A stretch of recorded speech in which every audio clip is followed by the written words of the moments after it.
sermão que o Senhor me trouxe para esta noite está intitulado, conforme na tela, A Unidade da Igreja. Vamos falar juntos? Vamos lá? 2, 3 e já. A Unidade da Igreja. Nosso pastor Carlos já iniciou falando pela manhã sobre a unidade, e ele pôde comentar aqui, no capítulo 17 de João, a oração sacerdotal de Jesus, em que o Senhor faz uma oração por nós, inclusive, pelos discípulos, por muitas coisas, e dentre várias coisas que Jesus ali está colocando e orando diante do Pai, ele declara para que sejamos um, assim como Jesus, o Filho, é um com o Pai. Essa é a oração dele naquele momento, e é a orientação dele para nós nessa noite, que sejamos um como irmãos, e um também numa mesma unidade de espírito.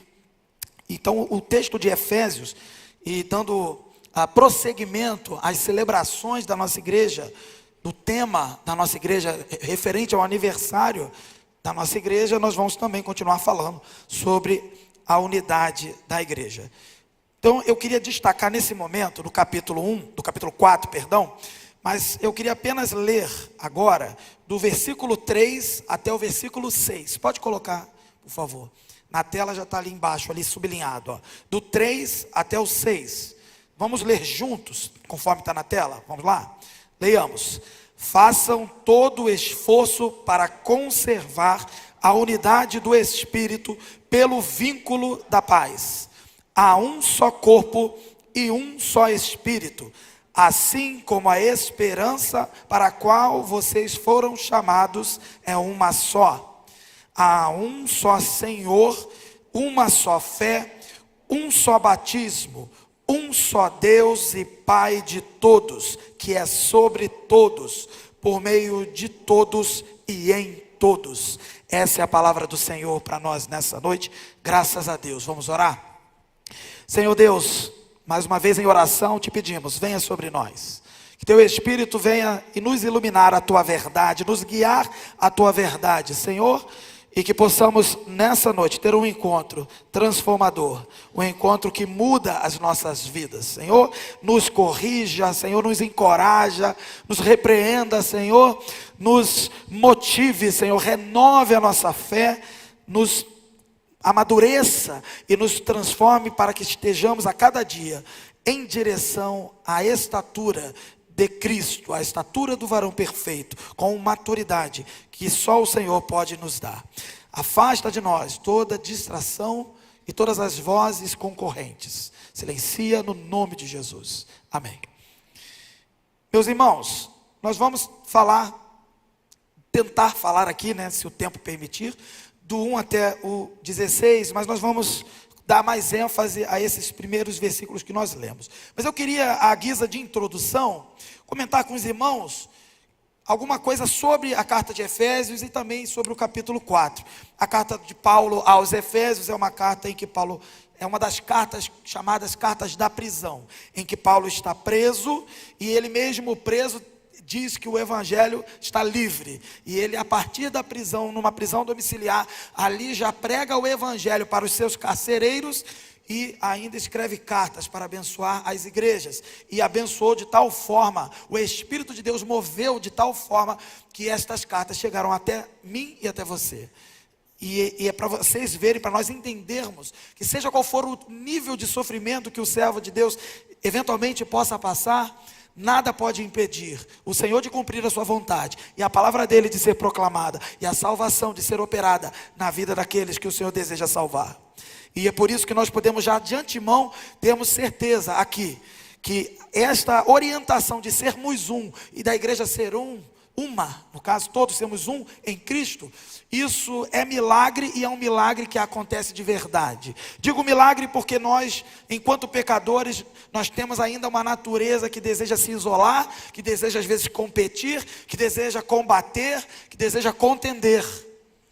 Mas a natureza espiritual que o evangelho produz em nós, a presença do Espírito Santo no interior de cada cristão, de cada um de nós, nos leva a esse milagre. O mover de Deus nos leva a um milagre, de amarmos quando queremos brigar, de cedermos quando queremos ganhar. E é sobre isso que Paulo vai falar aqui. Eu queria então destacar algumas coisas aqui para os irmãos. Nos capítulos anteriores, por exemplo, Paulo ele vai apresentando riquezas inestimáveis que temos em Cristo. Ele vai dizer que nós fomos escolhidos antes da fundação do mundo, nós fomos redimidos pelo sangue do Cordeiro, nós fomos selados com o Espírito Santo como uma garantia, um penhor da nossa herança. E ele agora nos exorta, já que temos essas bênçãos espirituais, já que temos estas virtudes e estes benefícios, estes privilégios do Senhor, então agora Paulo nos exorta, nós temos uma responsabilidade de vivermos, de agirmos conforme o caráter do nosso Deus, que é um. O Pai é um com o Filho é um com o Pai, e o Espírito é um com o Pai e Filho, e assim, conforme nosso pastor lembrou muito bem, e lembrando também que unidade não é unanimidade, nós temos que buscar essa unidade, e Paulo aqui exorta, nesse capítulo 4, sobre isso, sobre a importância de preservarmos. Por que a ideia de preservação? Porque a unidade, ela não é natural. No ambiente contaminado pelo pecado, no universo que Deus criou, mas que foi manchado pelo pecado, com a presença do pecado, a unidade já não é mais natural desse contexto pecaminoso. Por isso ela tem que ser sobrenatural. É a nossa nova natureza que vai trabalhar em direção à unidade, contando com a ação do Espírito Santo. Eu queria então destacar sobre isso um primeiro ponto. Pode colocar, por favor? Primeiro ponto, que diz, que a gente vai ler agora do versículo 1 ao 3. Ali, do versículo 1 ao 3, é a graça da unidade. Então eu vou ler, vamos ler, está na tela o texto. Como prisioneiro no Senhor, rogo-lhes que vivam de maneira digna da vocação que receberam. Sejam completamente humildes e dóceis. E sejam pacientes, suportando uns aos outros com amor. Façam todo o esforço para conservar aí a unidade do Espírito pelo vínculo da paz. Aqui Paulo, nesse primeiro ponto, pode colocar lá no ponto, por favor? Paulo começa com um apelo para os crentes. É um apelo, é no sentido de que se temos todas essas bênçãos espirituais, que já falamos, que ele já falou aqui na carta, nos primeiros capítulos, então agora é hora de preservar, é hora de nos esforçarmos no poder de Deus, para preservarmos aquilo que é precioso, que é a unidade. Aquela oração de Jesus Cristo, lá no Evangelho de João, no capítulo 17, aquela oração, ela está em funcionamento até hoje. E nós devemos então nos esforçar. E aqui então veja, o que a gente vê claramente aqui, que a unidade ela não é algo fabricado, algo artificial. Ela pode ser não natural no contexto desta natureza caída em que ainda vivemos, mas ela é sobrenatural. E ela faz parte do Criador, ela faz parte da natureza, de quem criou esse universo, que controla esse universo e que ainda permite de alguma forma a presença do pecado até o dia da glorificação. Então nós precisamos nos esforçar para preservar. E algumas atitudes específicas que nós vemos nesses versículos que nós lemos, por exemplo, a humildade.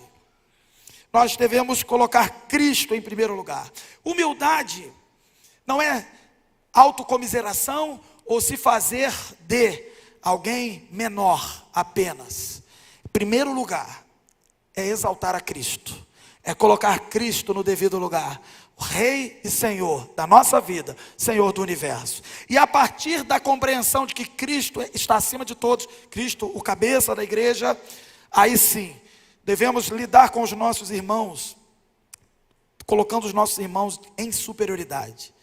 Humildade é considerarmos e termos, lembrando de Filipenses, a mesma atitude de Jesus, que mesmo sendo Deus, não se apegou ao fato de ser Deus, e se humilhou, e veio ao mundo como um homem, isso já é muita humilhação para aquele que é Deus, e ainda assim, como homem, foi o homem mais humilde de todos, obediente, servo, e obediente até a morte. E Jesus, quando nos orienta em João 13, para nos amarmos uns aos outros, como Ele nos amou, isso significa nos humilharmos, colocarmos o nosso irmão, primeiro Cristo em primeiro lugar, e o nosso irmão acima de nós, porque Cristo morreu pelo nosso irmão, e nós devemos estar preparados. para morrer pelo nosso irmão. Ter humildade não declarações, não são declarações, melhor dizendo, não são declarações com aparência de quebrantamento ou de religiosidade, não são apenas declarações, inclusive, mas são atitudes, ações que revelam que nós temos o Senhor acima de nós, e nós temos sim, apesar de sabermos quem nós somos, e digo mais do que vencedores, diz a Escritura, por aquele que nos amou, nós não tripudiamos, nós não lançamos bravatas por aí, nós nos posicionamos como os verdadeiros vencedores, que não tomam para si certos louros de vitória, mas se entregam pelo seu irmão. No verso 2 ainda temos uma outra atitude, além da humildade, que é a mansidão, que significa controle da força. É ser como Cristo, que é Deus, e se esvaziou, controlou a sua força, nesse sentido também. Se esvaziou, se autolimitou para cumprir o propósito de Deus. Aqui nós vemos claramente que nós devemos também nos controlar. É o fruto do Espírito, por exemplo, que tem inclusive o termo mansidão, mas também tem o domínio próprio. É o autocontrole produzido pelo Espírito Santo. E não é controle apenas com relação a brigas e discussões. É o controle com relação ao pecado. Então aqui a palavra mansidão, a atitude mansidão é uma característica necessária para vivermos, para preservarmos a unidade, para que desfrutarmos desta graça, o primeiro ponto, né, da unidade. E uma outra expressão aqui que vemos, duas na verdade, paciência e também amor. Paciência e amor. E paciência e amor não é aquele discurso pronto, haja paciência, por mais que pareça. Paciência é uma disposição de continuar, de insistir naquilo que é o certo, no bem com o seu irmão. O seu irmão eventualmente, ele vai estar indo em direção à morte, ao pecado, e você não vai desistir dele. Você vai ter paciência, você vai continuar. Paciência para você continuar com Cristo e paciência para você ajudar o seu irmão. E naturalmente o amor, que é aquele que permeia todas as nossas atitudes. Temos que ser, as nossas atitudes de humildade, mansidão e paciência têm que ser permeadas de amor. E essa então unidade, essa graça da unidade, é uma unidade orgânica e espiritual, não é artificial e fabricada e forçada. Acabamos de cantar que não é por força nem por violência, mas pelo Espírito de Deus. E ela é mantida pelo vínculo da paz. A paz com Deus, a paz que excede todo entendimento, e a paz que devemos ter uns com os outros, até o último minuto, até o último segundo, até o limite que pudermos. E quando eventualmente não houver condições de, eventualmente, paz, aí entram outras ações. Ações de restauração, ações de disciplina e ações para que se preserve a unidade da igreja e do corpo de Cristo. O segundo ponto que eu queria destacar com os irmãos, já nos versos 4 a 6, é que há um fundamento para essa unidade. Se essa unidade ela é cheia de graça de Deus, é presente de Deus, essa unidade ela tem um fundamento, que está aqui. Vamos ler conforme na tela. Pode colocar novamente o texto? Muito obrigado. Verso 4 ao 6, diz assim: há um só corpo e um só Espírito, assim como a esperança para a qual vocês foram chamados é uma só. Há um só Senhor, uma só fé, um só batismo. Um só Deus e Pai de todos, que é sobre todos, por meio de todos e em todos. A unidade da igreja aqui, queridos, aqui, este fundamento aqui, ela está alicerçada em verdades eternas. A unidade da igreja não é apenas todo mundo se dando bem e cantando músicas da paz no mundo. Não é isso. Isso aí o pessoal aí fora faz. Não é isso. A unidade da igreja, ela está firmada em verdades, em fundamentos da palavra de Deus. Conforme vimos verso 4, um só corpo, porque somos a igreja. Não somos as igrejas. Temos as igrejas locais, sim, mas enquanto corpo de Cristo somos a igreja. Querido, você sozinho não é igreja. Eu sozinho eu não sou igreja. Se lembrarmos de Coríntios, 1 Coríntios 12, por exemplo, ali fica claro na figura que Paulo usa do corpo humano, em que fala que os membros, nós somos os membros de um corpo, e juntos formamos este corpo que é a igreja. Não adianta você dizer, eu cultuo ao Senhor sozinho, eu sou igreja sozinho, não existe. Sozinho nós somos membros, igreja somos juntos. Só podemos ser igreja juntos, com o cabeça Cristo. Não é apenas um ajuntamento de pessoas, mas é um ajuntamento de salvos, que estão dispostos a morrer uns pelos outros, e morrer por Jesus, e viver por Jesus. Isso é unidade, um só corpo. Nós somos a parte visível de Jesus. O mundo quer ver Jesus, alguns não querem, mas o mundo precisa ver Jesus. Como verá? Através da igreja. Há 2000 anos nos reunimos aos domingos, dia do Senhor, para proclamar que Jesus ressuscitou. Somos evidência da ressurreição de Jesus. E as nossas atitudes, elas são atitudes que sinalizam e proclamam a salvação. Proclamam Jesus Cristo, diz a Escritura. Ainda no verso 4, outro fundamento é que é um só Espírito que habita. O Espírito de Deus que habita em cada um de nós, nos guiando, nos conduzindo, guiando a verdade, nos convencendo do pecado, da justiça e do juízo, nos consolando, produzindo em nós frutos, derramando sobre nós dons, para a edificação e crescimento da igreja. Há uma só esperança. Percebam que o cristão, ele está conectado com o passado do que aconteceu, com o presente em que o Espírito Santo atua em nossa vida, e com o futuro em que Cristo retornará.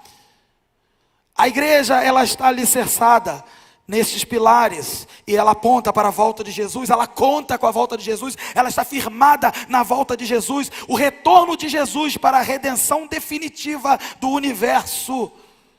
Nós estamos aguardando e proclamando isso. Não podemos viver a nossa vida cotidiana dizendo que somos igreja e negligenciarmos verdades fundamentais e principalmente a esperança. Sem esperança, que esperança teríamos? Sem a esperança que é Jesus, que esperança teríamos? Um só Senhor, porque sim, Jesus Cristo, no verso 5, Ele é o único Senhor sobre todos, Ele é o Senhor da igreja. Não tenha dúvida, o senhorio de Cristo tem que estar ativo em nosso meio. Não podemos rejeitar, negligenciar o senhorio de Cristo. Há áreas na minha e na sua vida que eventualmente nós temos deixado o senhorio de Cristo afastado dessas áreas, mas não tem para onde fugir e correr. O Salmo 139, quando demonstra ali os atributos de Deus, onipotência, onipresença, onisciência, deixa claro que não tem para onde ir, não tem para onde fugirmos. O Senhor, Ele está no comando de todas as coisas, Ele é soberano. Já pregamos, já cantamos, já falamos sobre isso várias vezes aqui. E agora sim, Jesus Cristo como Senhor soberano. Soberano que voltará vitorioso, triunfante, mas hoje reina no céu. Cabeça da igreja, que governa a igreja. Não podemos decidir coisas como igreja sem colocarmos diante do Senhor, sem nos lançarmos aos pés do Senhor em humildade, sabendo que Ele é nosso Senhor. Sim, somos escravos. Éramos escravos do pecado. Éramos escravos de um senhor mau. Fomos libertos de um senhor mau para sermos escravos, sim, agora de um Senhor que é totalmente bom. Uma só fé, nossa unidade está na fé que nós compartilhamos em Cristo. A salvação, ela vem pela graça por meio da fé. O justo viverá pela fé. Paulo vai citar o Velho Testamento. Queridos, nós estamos firmados numa única fé. Não existem variações da nossa fé. É uma só fé.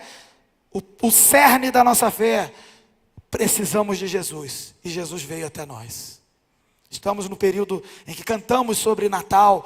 O Deus Emanuel, o Deus conosco, se fez presente. Deus está conosco. E por isso nós podemos celebrar e cantar e glorificar. E compartilhar e proclamar a nossa fé, também renová-la nessa noite. Um só batismo. E aqui muitos podem pensar o batismo nas águas. Não, Paulo aqui está se referindo do batismo espiritual.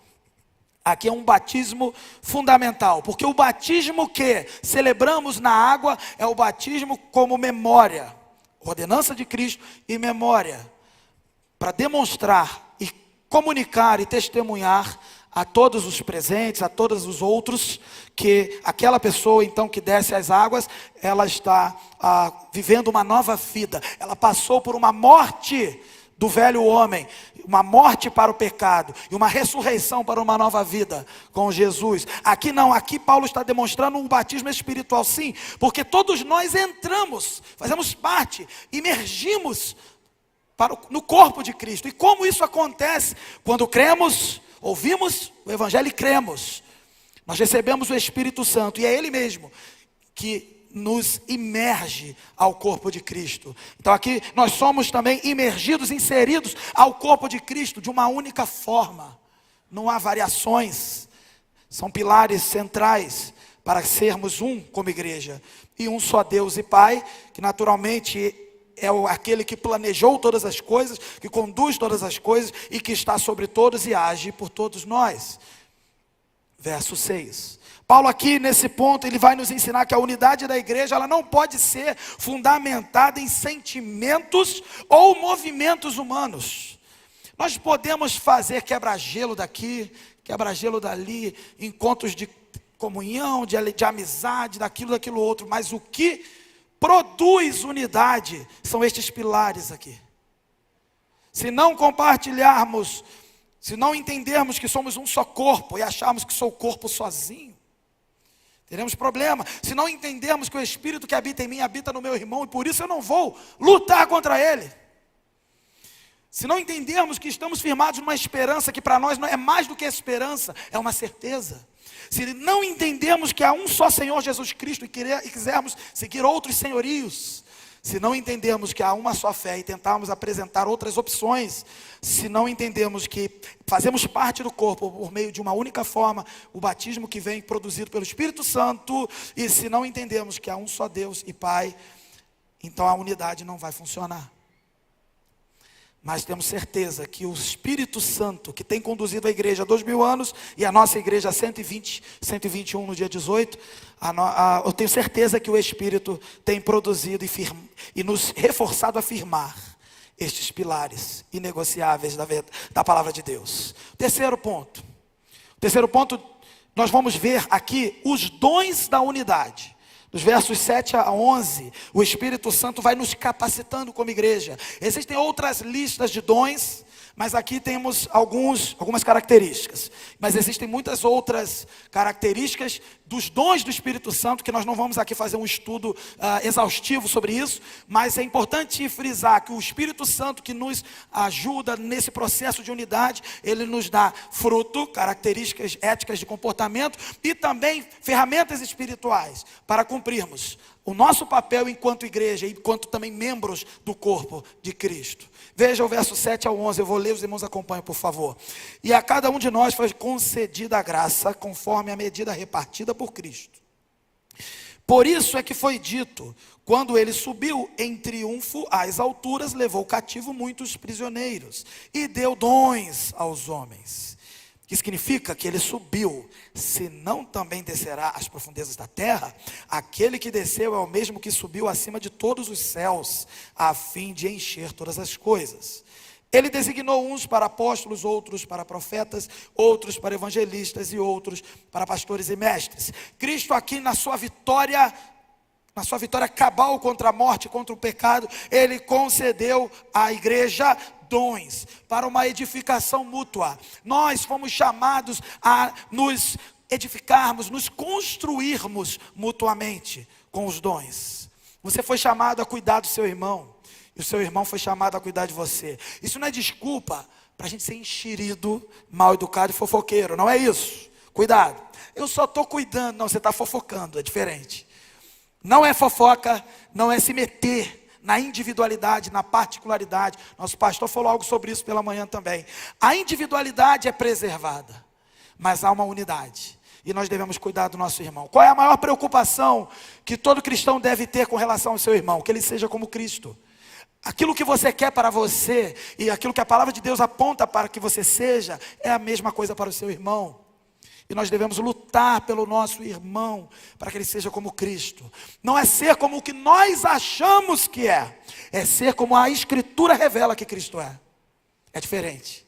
Quando escolhemos Eu fico muito preocupado com essas áreas de escolha dos candidatos ali a seminário, os vocacionados. E nós temos que avaliar caráter, chamado, uma série de coisas. E muitas vezes, se a gente não estiver muito atento no processo de escolha enquanto lideranças, e depois quando a igreja vai também tomar a decisão, nós podemos escolher por preferência.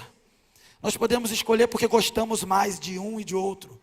Nós não fomos chamados para escolher e cuidar do nosso irmão por preferência ou por gosto.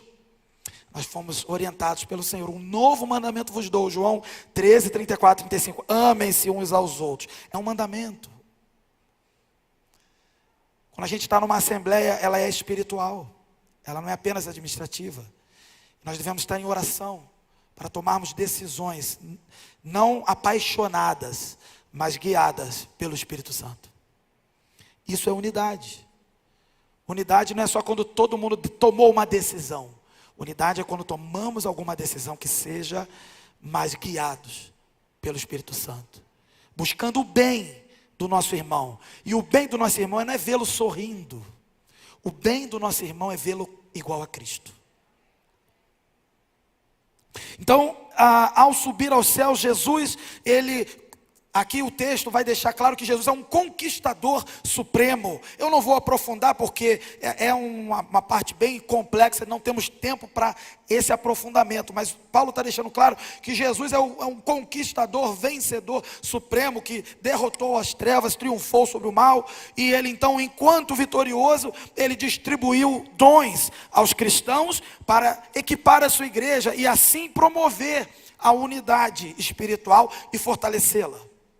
E aí então, diante desta descrição de Paulo, em que Deus, através de Jesus Cristo, distribui dons, por meio do Espírito Santo, então, Paulo vai dar alguns exemplos específicos de dons para a igreja: apóstolos, profetas, evangelistas, pastores e mestres.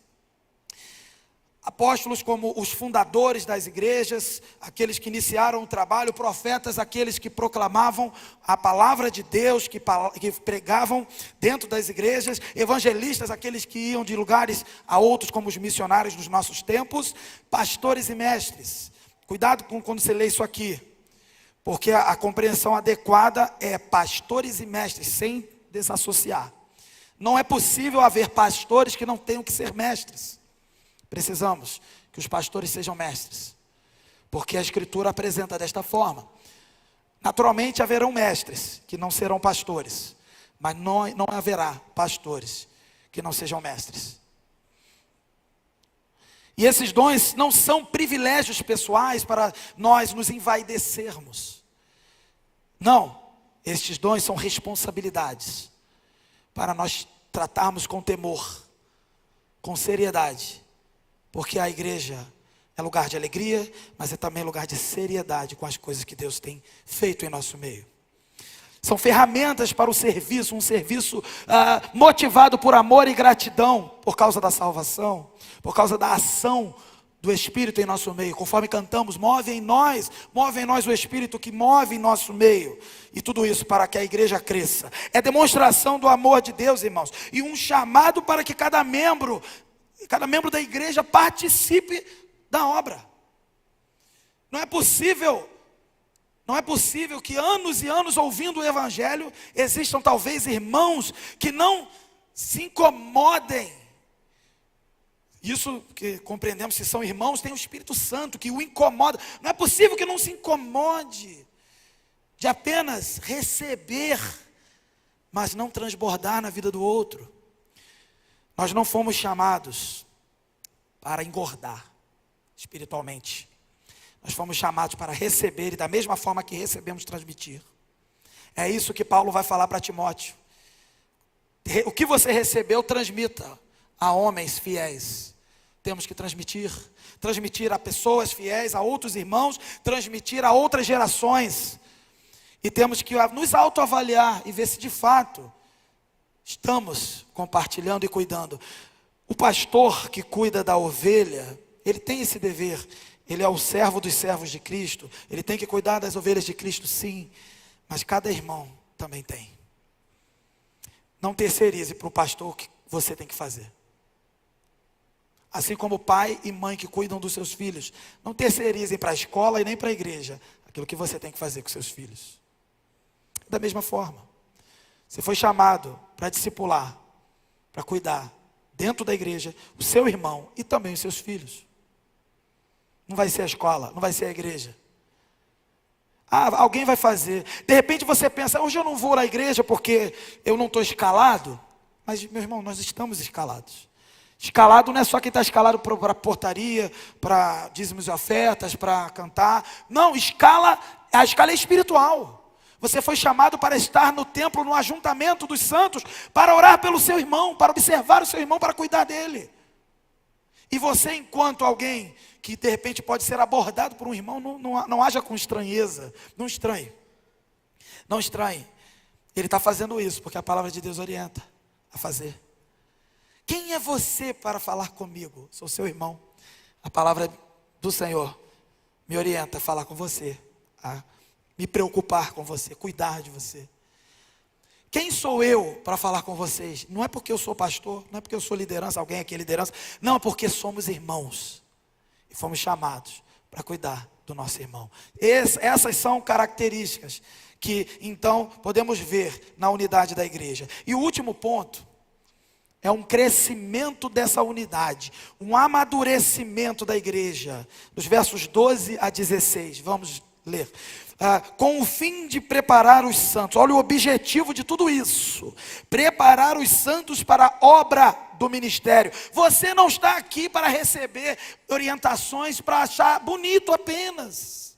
Você está aqui para receber o preparo e para cuidar da obra de Deus que foi confiada a você. Jesus morreu por você, não é para você apenas fazer festa. É para você trabalhar em meio a toda festa e fazer festa em meio a todo sofrimento. Porque você tem uma paz que excede todo entendimento. Não existe argumento do sofrimento para não servir a Deus. Não existe o argumento do sofrimento para adorar a Deus, para não adorar a Deus. Não existe. O que existe é motivação infinita, inesgotável e eterna, produzida pelo Espírito de Deus, para servir. Veja então, com o fim de preparar os santos para a obra do ministério, para que o corpo de Cristo seja edificado, desenvolvido, construído, tem um alvo, até que todos alcancemos a unidade da fé e do conhecimento do Filho de Deus. Será que estamos vivendo a nossa realidade de igreja? Pense sobre você, eu penso sobre mim aqui. E o Espírito Santo vai nos convencendo. Será que estamos vivendo desta forma? Com este alvo de alcançar a unidade da fé e do conhecimento do Filho de Deus? Aí continuando, e que cheguemos à maturidade, diz aqui, atingindo a medida da plenitude de Cristo. Temos um alvo. O cristão, ele vai numa progressão, e nesta progressão, uma progressão numa ascendente. É claro que não é uma linha reta, nem uma curva acelerada para o alto. Ela vai ter altos e baixos, mas é sempre para cima. Altos e baixos, sim, eventualmente, mas indo para cima, nunca para baixo. Nós temos um alvo. A igreja tem um alvo. Unidade é apontar para esse alvo e buscar esse alvo. Em outro texto da palavra de Deus, em que Paulo vai dizer que o alvo é quem? Jesus Cristo. Prosseguir para o alvo. Portanto, o verso 14 diz assim: o propósito é que não sejamos mais como crianças, levados de um lado para o outro pelas ondas, nem jogados para cá e para lá, por todo vento de doutrina e pela astúcia e esperteza de homens que induzem ao erro. Eu glorifico a Deus, pastor Carlos, por esta igreja. Eu percebo a cada dia, a cada ano, congregando nesta igreja, que graças ao Senhor Jesus, nós temos uma igreja que tem caminhado para a maturidade, que tem caminhado para uma unidade de fé, e não são pessoas, com certeza não são pessoas que são levadas de um lado para o outro. Mas eu lamento pensar em outros lugares, em outras igrejas, em outros amigos conhecidos que temos, quantos estão assim, de um lado para o outro, sendo levados precisamos ajudá-los também e manter essa caminhada de maturidade firme na nossa igreja. E se talvez você aqui, membro da igreja, esteja ouvindo isso, esteja pensando, pois, mas eu estou meio para lá e para cá também. Então essa palavra é para que você se fortaleça. E não mais vá para lá e para cá. Aponte para Jesus. Vá em direção a Jesus. E aqui, então, ele diz assim no verso 15. Antes, seguindo a verdade. Em vez de seguir de um lado para o outro, a igreja tem que seguir a verdade em amor. Não é a verdade pela verdade para machucar o irmão. É a verdade da palavra. E toda a verdade da palavra, e Cristo que é a verdade, inclusive, toda a verdade é permeada de amor. E esta verdade então, querido, que nós devemos buscar, seguir, perseguir, e devidamente permeados de amor, para que então, diz o texto, cresçamos em tudo naquele que é a cabeça, Cristo. O plano está pronto, está tudo aqui. A gente precisa se colocar à disposição, se humilhar diante do Senhor para que Ele produza, continue produzindo isso em nós. E o verso 16 diz assim: dele todo o corpo ajustado e unido pelo auxílio de todas as juntas, aí faz a figura do corpo humano com relação à igreja.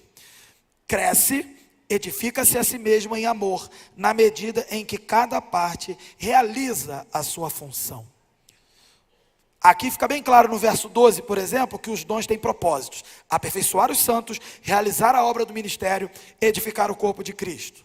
E Paulo nos desafia a buscar algumas atitudes: maturidade espiritual à semelhança de Cristo, verso 13, estabilidade doutrinária, não ficar indo para lá e para cá, para nos protegermos desses falsos ensinos e modismos que acontecem por aí, verso 14, e buscarmos a verdade em amor, promovendo o crescimento e cooperando no corpo, cada membro contribuindo de acordo com a sua função, com aquilo que Deus tem te dado para servir.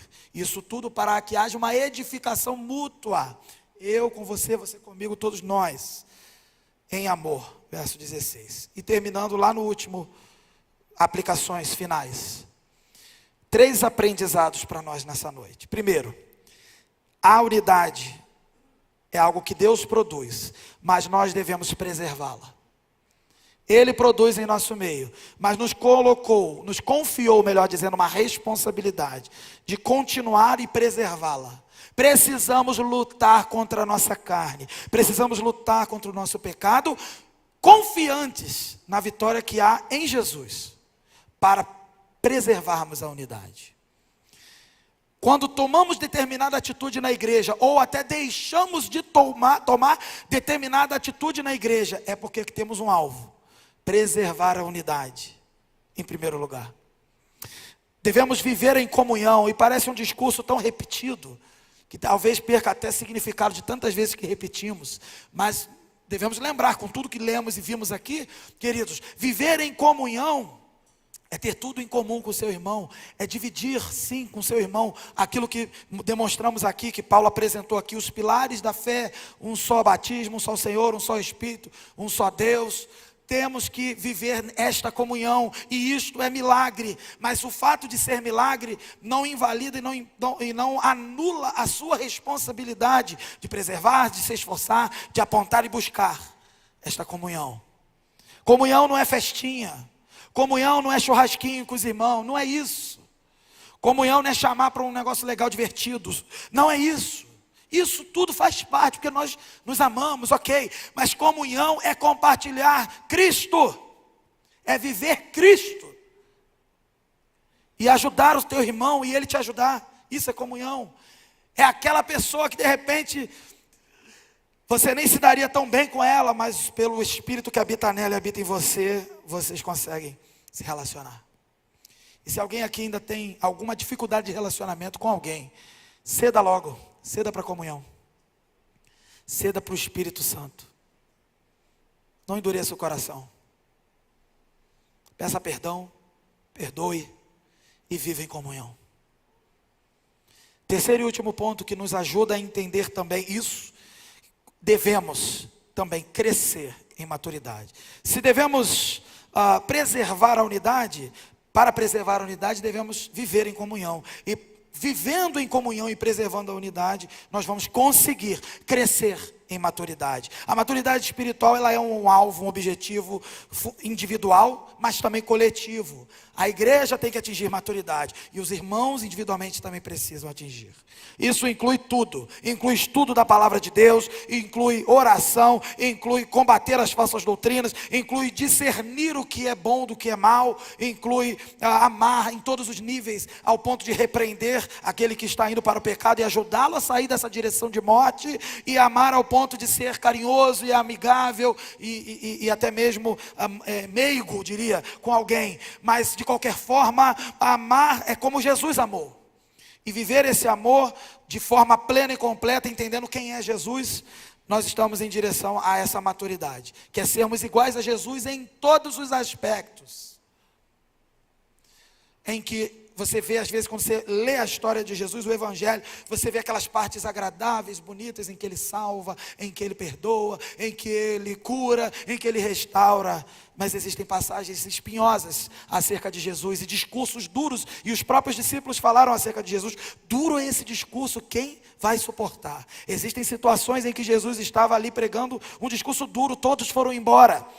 E Jesus disse assim para os discípulos: vocês também não vão, não? Precisamos entender que sermos como Jesus é ser por inteiro.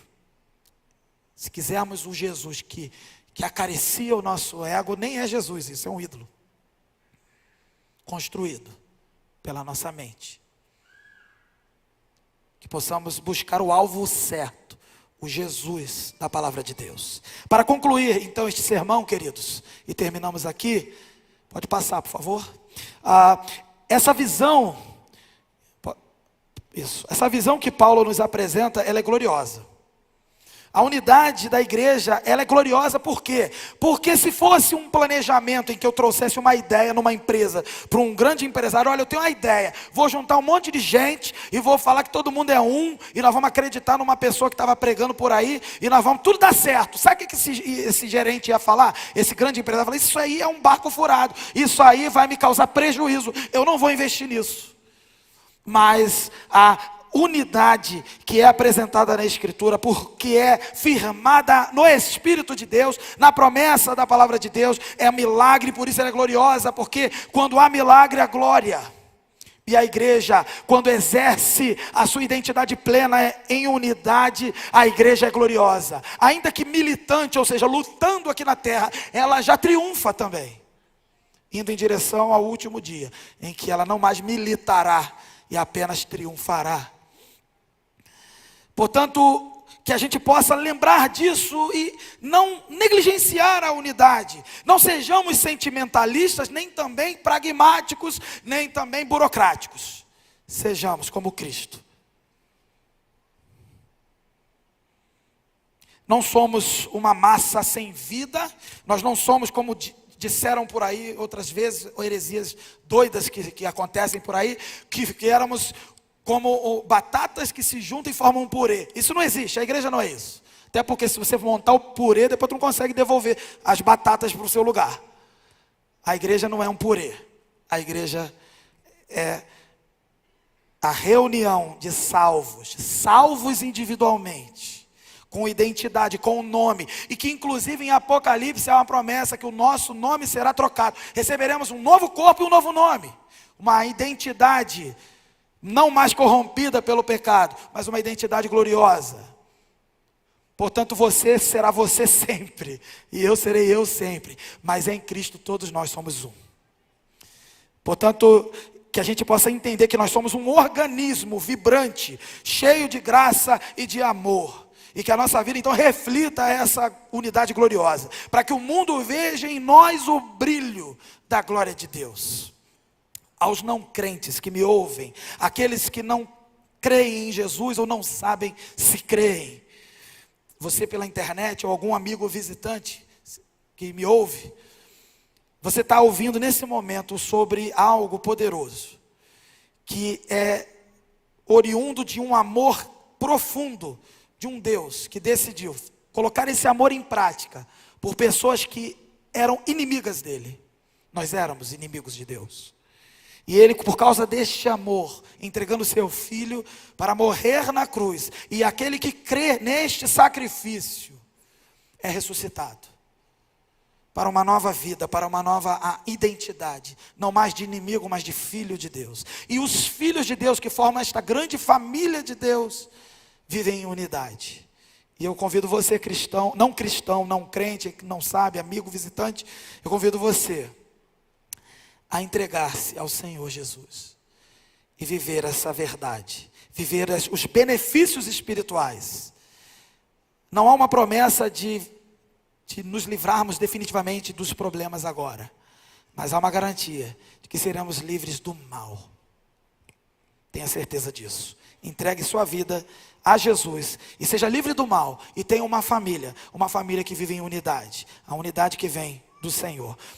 E aos cristãos, a vocês, irmãos, amigos aqui, membros desta igreja ou não, amigos, irmãos em Cristo, que creem em Jesus, talvez você esteja vivendo de uma forma isolada. Eu estou fazendo o meu, quem quiser que me acompanhe. Eu, na minha personalidade não governada pelo Espírito Santo, eu faço isso. Eu saio fazendo o meu, não quero nem saber. Mas nós fomos chamados para caminhar no passo do nosso irmão, ajudar o nosso irmão. O pastor Carlos falou pela manhã sobre o elo da corrente. Se a igreja pode ser simbolizada como uma corrente, tem aquele elo mais fraco, aquele irmão que precisa de ajuda, de atenção. Não adianta fazer força, porque tem um que está mais fraco. A gente tem que se ajudar, tem que cuidar e caminhar no mesmo ritmo e no mesmo passo. Nós fomos chamados para viver essa unidade de forma a caminharmos juntos, todos juntos, sem se perder ninguém.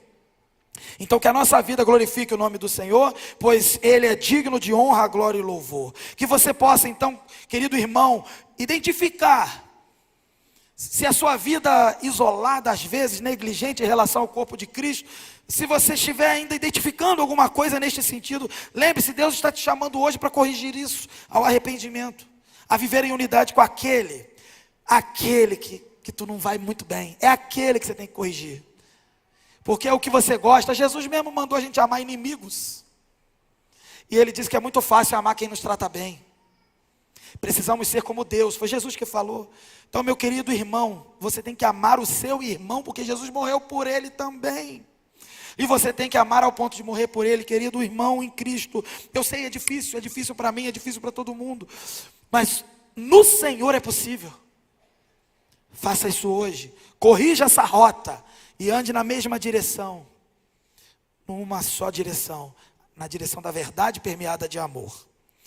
Hoje é o dia de responder esse chamado. Se você não é cristão, entregue-se a Jesus. Se você é cristão, também entregue-se a Jesus, para que sejamos todos um. Que a gente possa caminhar então juntos.